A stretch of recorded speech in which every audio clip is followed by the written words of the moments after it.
I watched Bryce deliver the news like he was reading stock prices. "We're restructuring the logistics division," he said with that MBA smile. "Found someone who can modernize our operations for 60% of your current compensation. Digital transformation, you understand? My name is Garrett Brooks. I'm 49 years old. I've been working since I was 17, and I know what dedication looks like when someone actually values it." Bryce had this way of talking where he'd drop buzzwords like they were gospel truth, then grin like his Harvard MBA made everything he said automatically brilliant. He did it now. That same condescending expression he used when he explained why my 11 years of supply chain expertise was legacy thinking that needed upgrading. 11 years I'd given Midwest Auto Distribution. 11 years building a logistics network that moved $200 million worth of automotive parts annually across 8 states. When I started, our distribution centers were disasters. Parts scattered everywhere. No systematic rotation. Suppliers threatening to drop us because orders kept getting botched. The previous logistics manager had quit after 6 months, said the complexity was impossible to handle. I took the job because I needed steady work. My wife Stephanie was building her real estate practice. Our sons Colin and Lance were heading toward college, and mortgages don't care about your career aspirations. Those first 8 months, I worked until midnight most nights. I learned every part we carried, every supplier's delivery schedule, which manufacturers were reliable, and which ones needed constant monitoring. I figured out that seasonal parts needed specific rotation patterns. Winter transmission components couldn't sit in Arizona warehouses during summer heat. Heavy brake assemblies required special handling equipment. Some chemical treatments couldn't be stored together because of temperature sensitivity or compatibility reactions. I built tracking systems that monitored everything in real time, created zone optimization algorithms that maximized efficiency, negotiated with suppliers until they trusted our operation again. It took 3 years before everything ran smoothly. After that, it just worked. Parts flowed seamlessly from manufacturers to dealers. Inventory levels stayed optimal. Suppliers stopped complaining and started praising our operation. My boss back then, Hugh Morrison, used to say I made complex logistics look effortless. Then Bryce showed up. 18 months ago, corporate transferred him from the Chicago office. 31 years old with a fresh MBA and zero hands-on logistics experience.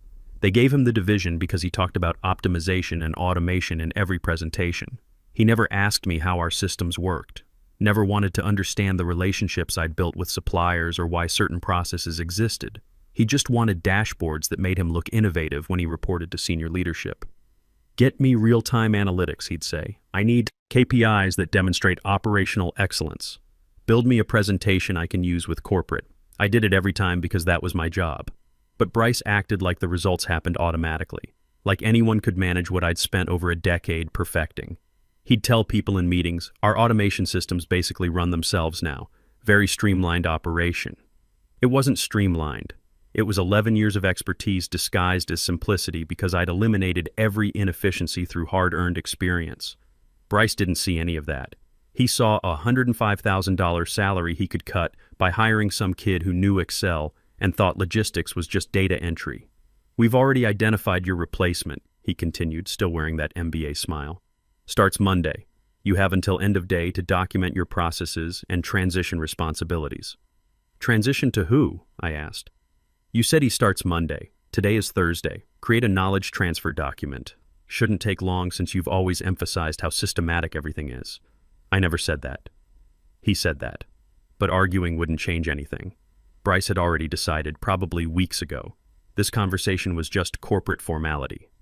"Fine," I said. His smile flickered. He probably expected me to argue, maybe beg for another chance. I didn't give him that satisfaction. I walked back to my office. Not a big space, just enough room for a desk, some filing cabinets, and shelves full of supplier manuals, parts catalogs, vendor contracts, 11 years of information that couldn't be documented in an afternoon. But I tried.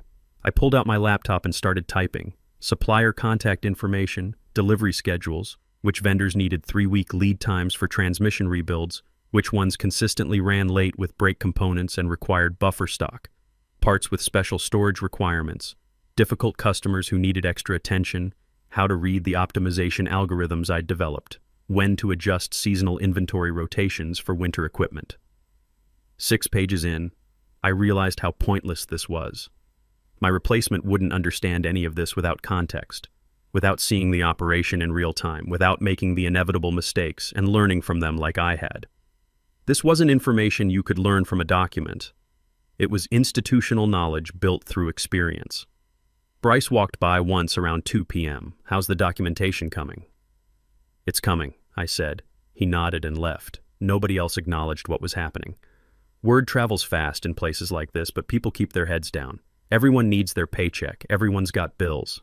I understood that completely. The afternoon felt surreal. Normal warehouse sounds continued around me. Forklifts moving pallets, radio chatter between zones, delivery trucks backing up to loading docks. All the systems I'd built functioning perfectly while I sat there writing their obituary. Around 4, I finished writing what I could. I packed my personal items into a cardboard box, a coffee mug from our company picnic 5 years ago, a jacket I kept here for cold warehouse walks, some family photos, a small cactus that somehow survived despite minimal office light, not much to show for 11 years. That night, I sat in my truck in our driveway, staring at our house. All the windows were lit. Stephanie would be helping Colin with his engineering homework. Lance would be practicing guitar in his room. Normal Thursday evening activities that suddenly felt precious and fragile. I hadn't told them yet. I walked into our kitchen and found Stephanie grading real estate contracts at the dining table. She looked up, smiled, then noticed my expression. "What's wrong?" she asked. Colin wandered in from the living room, calculus textbook under his arm. Lance followed, still holding his guitar. Both boys sensed the shift in atmosphere immediately. "I got fired today," I said. No point sugarcoating it. The silence stretched for maybe 10 seconds. Then Stephanie stood up, walked over, and hugged me, not saying anything, just holding on. The boys stayed where they were, processing. "What happened?" Stephanie asked finally. "My boss decided he could replace me with someone cheaper. Digital transformation, he called it." "That's insane," Colin said. "You built that whole operation. You've told us stories about it for years." "Yeah," I said. "I know." "What about college?" Lance asked quietly. He was a sophomore at State. Colin was a junior at Tech. Between them, we were looking at $40,000 in tuition bills next semester. "We'll figure it out," Stephanie said, but I could see the calculations starting in her head. Real estate commissions were good when they came, but unpredictable. My salary had been the steady foundation. "Do you have severance?" she asked. "They didn't mention any. I don't think this was planned properly. What does that mean?" "I'm not sure yet." That night I lay awake staring at the ceiling. 25 years of marriage. And Stephanie knew better than to push for details when I was still processing. But I could feel her worry in the way she wasn't sleeping either. The next morning I thought about Dean Patterson. He'd been VP of Operations for 15 years, oversaw 6 regional centers, managed maybe 400 employees across the Midwest. Bryce reported to someone who reported to Dean, so they'd never worked directly together. But Dean and I had a relationship that went back 7 years. It started when one of our suppliers tried overcharging us for emergency transmission parts during a production crisis. The supplier figured we were desperate, marked up prices 300%, expected us to pay without question. Loss prevention wanted to just accept it, said we had no choice with production deadlines looming. They asked my opinion. I looked at the situation and said, "Give me 4 hours." I called every contact I had, found alternative suppliers who could deliver the same parts for standard pricing, saved the company $180,000 on that single order. Dean heard about it, called me personally to say thank you, said that kind of creative problem solving was exactly what the company needed. After that, he started checking in periodically. Every few months, we'd grab lunch at this place near the main distribution center. Nothing fancy, just burgers and conversation. He'd ask how operations were running, what challenges I was facing, how my family was doing. Other people thought it was unusual. Why would a VP have lunch with a logistics manager? But Dean valued results over hierarchy. He remembered that I'd saved the company serious money when creative thinking mattered more than following standard procedures. We had lunch scheduled for today at 4:30. We always did late afternoon because his mornings were packed with corporate meetings. I looked at my watch. 4:15. Should I tell him I'd been fired or just cancel? I decided to go. I'd explain what happened. He might even help me find something else within the company. I drove toward the restaurant, 15-minute drive through industrial traffic. Same route I'd taken dozens of times for these lunches. I wasn't angry exactly, just empty. Like something important had been removed and I was supposed to pretend everything was still normal. My phone started buzzing as I pulled into the parking lot. Dean's name on the screen. I let it ring, figured I'd explain in person in 10 minutes. It rang again. Again. On the fourth call I answered. "Where are you?" Dean's voice had an edge I'd never heard. "We have the quarterly logistics review in 20 minutes. Your manager keeps saying you're unavailable. What's going on?" "I didn't quit," I said. "Bryce fired me this morning. Said he found someone who could do my job for less money." Silence. I could hear Dean breathing, background noise from his office. "He what?" "Fired me. Told me to pack my things and create transition documents for my replacement." "I'm looking at the agenda right now," Dean said. His voice had changed, gotten colder. "You're listed as presenter for the Operational Efficiency Report, Quarterly Supplier Performance Analysis, Distribution Center Optimization Results. We do this every quarter, Garrett. You've never missed one. I know, I was planning to be there. Then Bryce called me into his office and told me I was done." More silence. Then, "Stay near your phone." He hung up. I sat in my truck holding the phone. Around me, people were going about their normal Friday afternoon, getting coffee, heading home early, living regular lives. For everyone else, this was just another day. My phone buzzed. Text from Dean. "What's your manager's direct extension?" I sent it. Then I waited. 25 minutes passed. I tried not to imagine what was happening. Dean calling Bryce. Bryce realizing he'd made a catastrophic error. But what could Dean actually do? Bryce was management. He had authority to hire and fire within his division. My phone rang. Unknown number. "Hello, Garrett. This is Nicole from Human Resources. I'm calling about a termination that was processed today under your employee number. Can you confirm you met with Bryce Hamilton this morning?" "Yes. And he informed you of termination effective immediately?" "Yes." "Did he provide severance documentation? Exit procedures?" "No. He just told me to pack my things and write transition notes." I heard typing. "Lots of typing. I see. And did he cite performance issues? Disciplinary problems?" "He said they found someone cheaper. Digital transformation." More typing. Longer this time. "Okay. Thank you. Someone will contact you shortly." She hung up. I felt something then. Not hope exactly, but something. 2 hours later, Bryce called. I almost didn't answer, but curiosity won. "Garrett." His voice sounded strained, like he was forcing the words. "There's been a miscommunication. We need you back immediately," Bryce continued, his voice tight like he was forcing the words out. I said nothing. "There was a procedural issue with HR. Your termination wasn't properly authorized through proper channels. We need you to return Monday morning."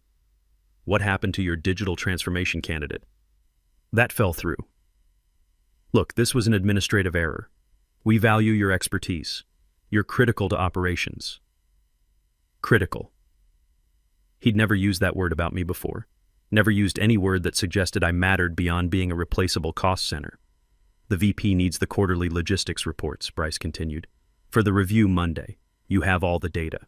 Nobody else can generate the analysis in time. Nobody else. Because he'd fired the person who actually understood the operation." "I'll think about it," I said. "Garrett, please, I need an answer now. We have corporate obligations. The quarterly review is essential for regional planning. You didn't care about that yesterday morning. I made an error in judgment, but we can fix this. Come back. We'll discuss compensation adjustment, additional responsibilities." I hung up. For the first time since yesterday morning, I smiled. That weekend, I told Stephanie everything. About Dean's intervention, about Bryce's panicked callback, about the satisfaction of watching someone realize they'd thrown away something valuable. "What are you going to do?" she asked. "I'm not going back," I said. "Not to work for someone who thought I was disposable." "But the job search? We'll figure it out. You always said I should value myself more." She nodded. "I can pick up extra showings. Colin can apply for work study. We'll manage." The boys took it better than I expected. Lance actually seemed proud that I'd stood up for myself. Colin started researching financial aid options without being asked. Monday morning, Bryce called me 6 times. I didn't answer. By noon, my phone was ringing constantly. Different warehouses, different shifts, all asking the same questions.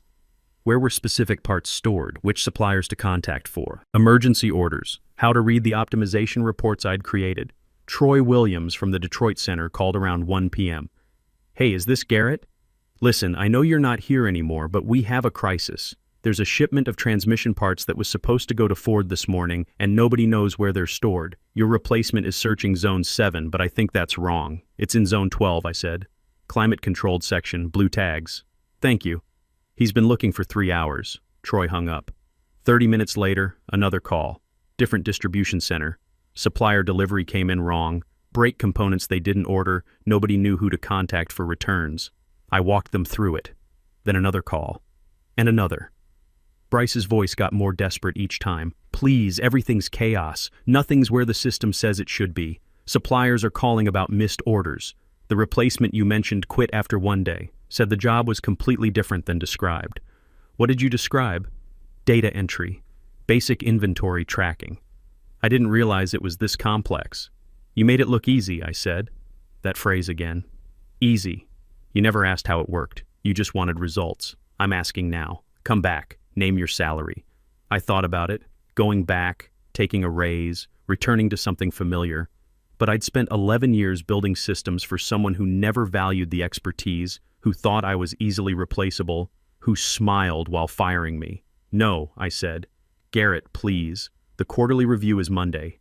Corporate is demanding full operational analysis, supplier performance metrics, distribution efficiency reports, cost optimization data. I don't even know what half of that means. You should have learned when you had the chance. I hung up. The next 3 weeks were the strangest of my career. I'd spend mornings applying for positions, afternoons fielding calls from my former workplace. The operation was collapsing in real time, parts getting shipped to wrong dealers, critical components sitting in inappropriate storage, degrading from temperature exposure, suppliers threatening to terminate contracts because orders were completely chaotic. I started being selective about which calls I answered. Enough help to prevent total disaster, not enough to save Bryce from the consequences of his decision. Dean called once during that period. You doing okay? Yeah. Job hunting. Good. I know the situation isn't ideal for operations, but Bryce needs to understand what he threw away. What you built. Some people only learn through consequences. What if he can't figure it out? Then we'll make alternative arrangements. But that's not your concern anymore. You gave 11 years. You don't owe us anything else. He was right. I didn't. The job search was harder than I'd expected, not because of my qualifications, but because of timing. Most companies wanted immediate starts, and I was being particular about fit. I wasn't going to jump into another situation where experience wasn't valued. I had 3 promising interviews, one with a regional competitor, one with a manufacturing company expanding their distribution, one with an automotive supplier looking to build their logistics from scratch. The supplier interview went best. Jennifer Martinez, the CEO, walked me through their entire operation personally. Small but growing fast, plans to expand across the Midwest, needed someone to build their distribution network. What's your timeline? She asked. I need this done right, I said. Not fast, but right. You'll have growing pains, supplier challenges, systems integration issues. This isn't something you automate away. It takes experience. Jennifer nodded. That's exactly why we want you. We've seen what happens when companies think logistics is just software. During my 3rd week of unemployment, Stephanie came home from a successful closing, excited about her commission. We celebrated with dinner out, the first time we'd done that since I was fired. You seem different, she said over dessert. Lighter. I feel different. Like I'm not carrying someone else's judgment anymore. That night, Jennifer called with an offer. Director of Logistics, $125,000 base salary plus equity participation. Small team initially, but with budget to hire and build as they grew. When do you need an answer? I asked. Take your time. We want you to be sure. I was sure. But I took the weekend anyway, discussed it with Stephanie and the boys. Everyone agreed it felt right. Monday morning, I called Jennifer back. I'm in. Excellent. When can you start? 2 weeks. Perfect. Welcome aboard, Garrett. That same morning, Bryce called one last time. I let it go to voicemail. Later, I listened to the message. His voice was hoarse, defeated. "Garrett, I know you've probably moved on. Just wanted to say I'm sorry. I didn't understand what you did here. I thought it was just managing spreadsheets. I was wrong about everything." He paused.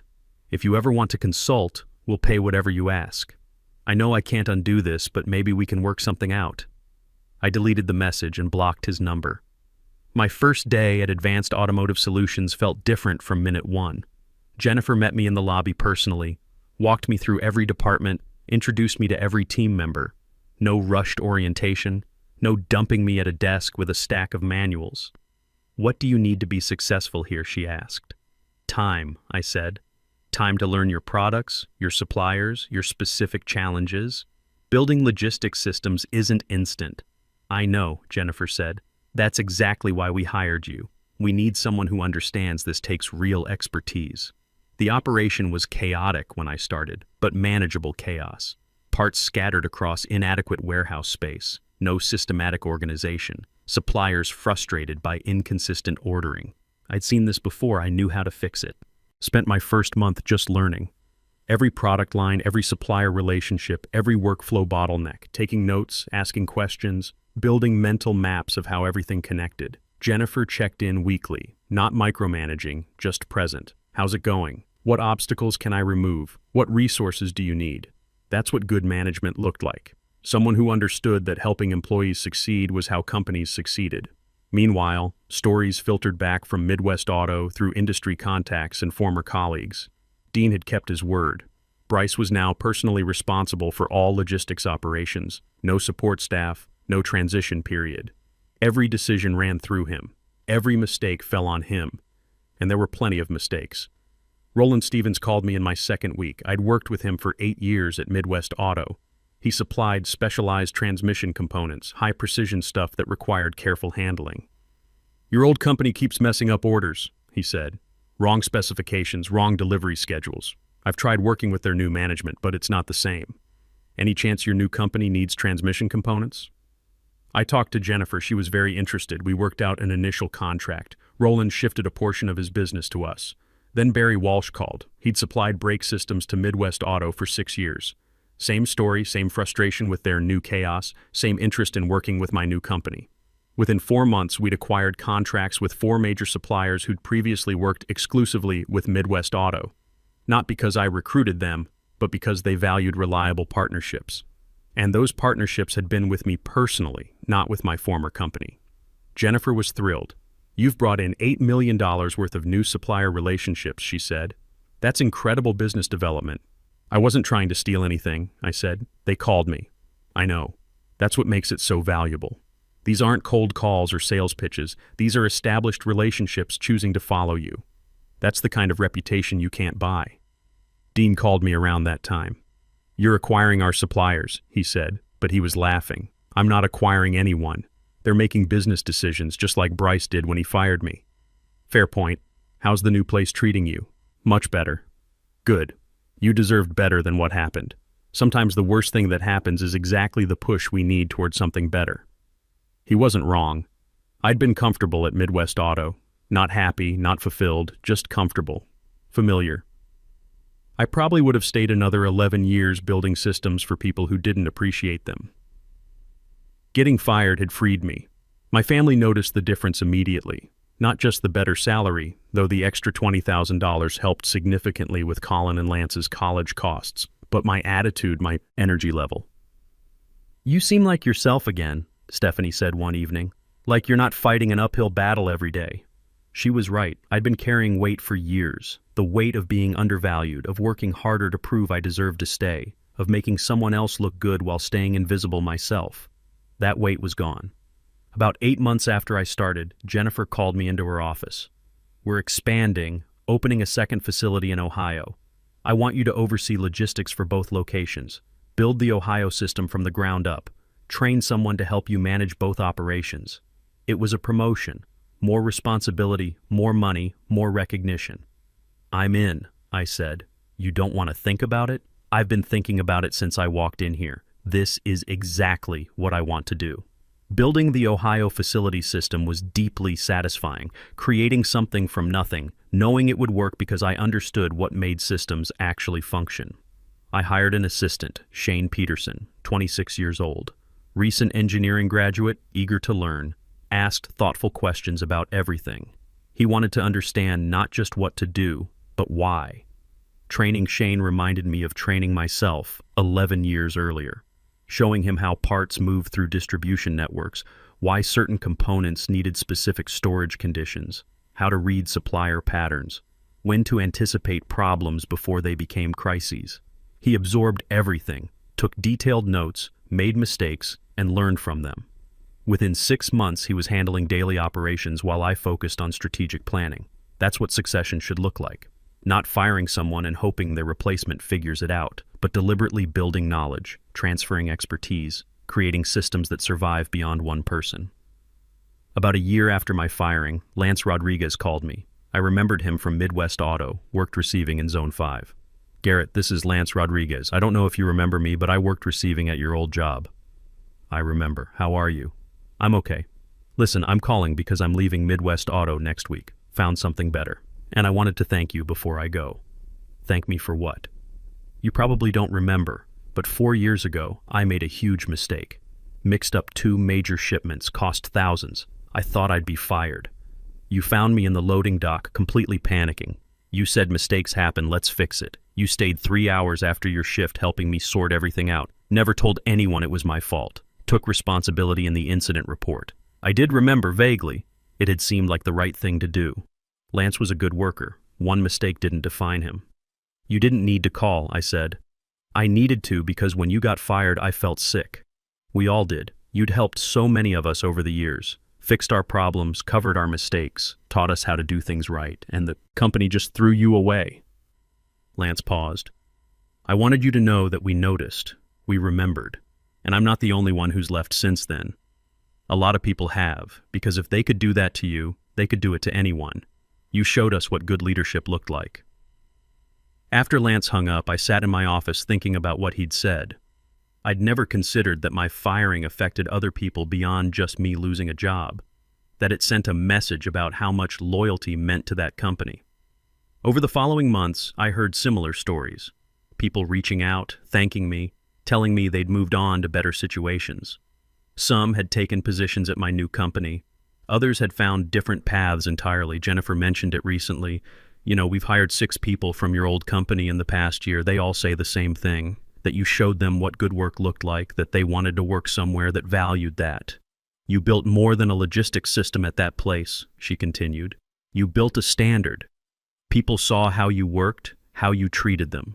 When the company failed to meet that standard, they left. That's leadership, whether you meant it to be or not. I'd never thought of myself as a leader. I was just someone who showed up, did the work, helped when people needed help, but maybe that was leadership, not titles or authority, just consistency, integrity, treating people like they mattered. Maybe that's what made the difference in the end."